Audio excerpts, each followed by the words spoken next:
Buenas noches, mucho gusto, mi nombre es Sandra García. Yo les voy a hablar sobre el contacto del español con lenguas indígenas en Hispanoamérica. Esto se da a partir de 1492, cuando Cristóbal Colón, apoyado por los reyes de España, decide abrir nuevos horizontes hacia las Américas, llegando a Haití y a República Dominicana. Allí se encuentra con unos indígenas cuya lengua materna es el taíno. El taíno no tuvo grandes, es procedente del arawak caribeño.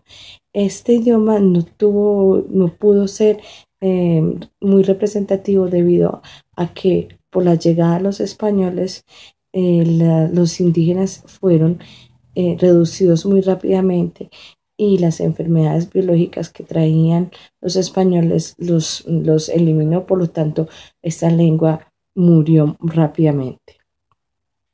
Tenemos otras lenguas como son las lenguas indígenas que en este momento, cuando se inicia en España en 1700, habían más o menos 1700 lenguas.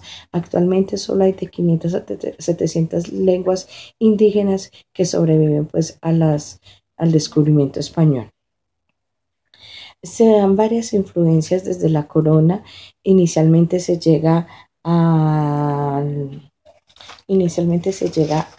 a México, donde se encuentran con la isla de Yucatán. Allí este señor Cortés recibe gran apoyo de algunos indígenas para lograr establecer el imperio allí. Aunque ellos llevaron grandes sorpresas porque mm, al querer establecer con el español como idioma materno, da las características y el interés de no dejarse colonizar, el idioma sobrevivió. Es por eso que a partir de allí el náhuatl toma grandes importancias en lo que es la cultura azteca. La parte del Yucatán no se ve tan afectada, primero por la ubicación geográfica, la resistencia y porque a partir del idioma que allí establecieron se dieron grandes avances económicos y políticos. ¿Cómo se ve fuera de eso? Los frailes que venían acompañando la conquista española, frailes jesuitas y dominicos, aprendieron a hablar las lenguas de los indígenas para evangelizarlos en su propia lengua. Ellos no acataron los decretos de los españoles, que en ese entonces habían dicho que deberían ser para ser personas cultas y llenas pues del posicionamiento de la lengua española. Tenemos que durante la época de la colonialidad se puede dividir tres periodos lingüísticos. Entonces, en 1521 a 1565, la corona dicta la enseñanza del idioma castellano, como lo habíamos dicho antes, como una perspectiva de enseñanza, pero eso es imposible por el porcentaje de pequeñas penínsulas y la diversidad del territorio.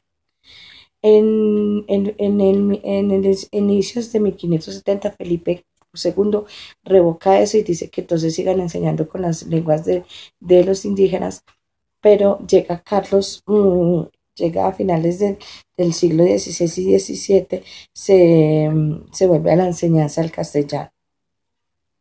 ¿Cómo no fueron las políticas lingüísticas durante la República Mexicana? Entonces, inicialmente, como les había hablado, el náhuatl es la lengua materna de los aztecas y mayas.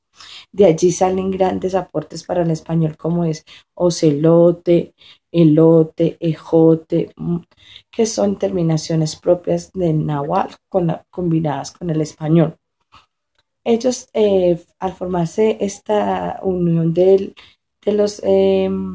español con el náhuatl, se arman sintaxis y semánticas propias del idioma, lo que genera el archimorfema, que es el lo, y un posesivo del posesivo su.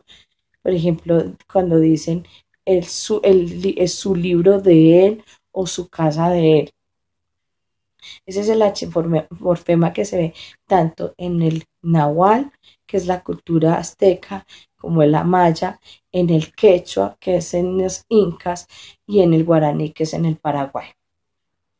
¿Cómo es el contacto lingüístico con el maya? Igual como en el náhuatl, el maya también tiene varias características importantes.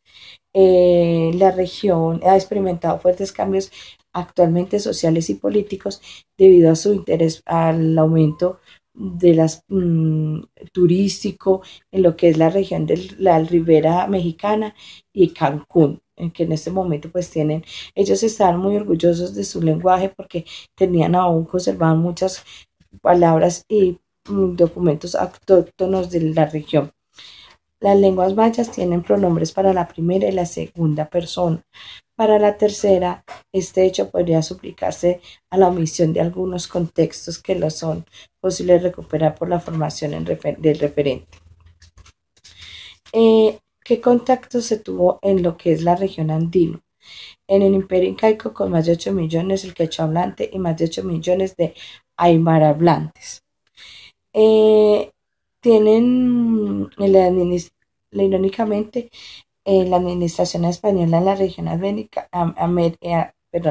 la región andina expandió el uso del quechua por todo lo que fue la región de los Andes, incluido en Colombia se le decía no quechua sino quichua, fue el nombre que se le dio a la lengua materna. ¿Cuáles son los tres aspectos de las creencias sobre las relaciones entre la lengua y la cultura que están ampliamente difundidos entre las colonias españolas? Hablar el mismo lenguaje, establecer nexos entre los hablantes, una lengua que pueda ser impuesta sobre una población deteriorada por el derecho a la conquista y que la lengua presencia la identidad cultural. En 1634, Felipe IV decidió hacer todo aquello, prácticas que facilitaran la expansión del náhuatl y del quechua, y ordenó nuevamente que todos los frailes y todas las políticas de enseñanza fueran en base al español. Aquí sucede algo muy importante. En 1630 se llama la Edad de Oro del Quechua, porque se empezaron a crear culturas artísticas, todas habladas en quechua, en la significación y todo eso. Por eso Carlos III decide volver a anularlo, porque decía que esto generaba que no se hablara el español y se impuso el monolingüismo. Terminada la hegemonía de los españoles en 1820, renacen las nuevas culturas con las posibles quechua hablantes, aymara hablantes, que eran personas bilingües, pero obviamente todavía no conservaban mucho de su lengua materna debido a las características por las cuales fueron disminuyendo, como hablamos anteriormente, a las restricciones de salud, a los trabajos forzados, a los desplazamientos forzados que implicaron que fueran disminuyendo drásticamente la población indígena. Sucede algo muy interesante en lo que es en la parte inca con el quechua, que lo fomentan, lo vuelven una lengua muy importante, que hasta las personas de las clases sociales altas preferían tenerlo como idioma primordial para que los indígenas no avanzaran y se vieran más posibles a la sumisión pues que no tuvieran la oportunidad de acceder a la educación formal que en ese entonces se estaba teniendo pues para que el español fuera la lengua monolingüística en entonces. ¿Cómo influye el quechua? Se ha extendido a través de Latinoamérica, incluso en otras lenguas, sobre todo en palabras que designan grupos humanos, animales, plantas y la geografía. De la zona andina tales como cóndor, guano, inca, pampa, popa, picuña, entre otras. Tenemos otro contacto que es el contacto de las lenguas del Paraguay, que es el allí tenemos lo que es el guaraní. Una de las grandes ventajas que tiene en este momento de conservarse aún este dialecto es porque primero los que llegaron allí no llegaron con la opción de conquistar, de humillar, de saquear, sino que se vieron a la oportunidad de conocer el idioma. Fuera de eso no tenían acceso a carreteras, las redes sociales y todo eso que aún apenas están llegando. Por lo tanto, en Paraguay lo que es el guaraní está como idioma oficial del país. Podemos concluir que cuáles fueron los grandes aportes del español cuando se compone con lenguas como el náhuatl, el taíno, el quechua, el quichua, el guaraní, el aymara. Se forman nuevas sintaxis y fonemas y morfemas del español. Ya lo habíamos hablado, la archimorfema del lo, el posesivo y la omisión de los pronombres del objeto directo. También se da un nuevo orden en lo que es el pluscuamperfecto, que le permite darle un nuevo tiempo verbal al español.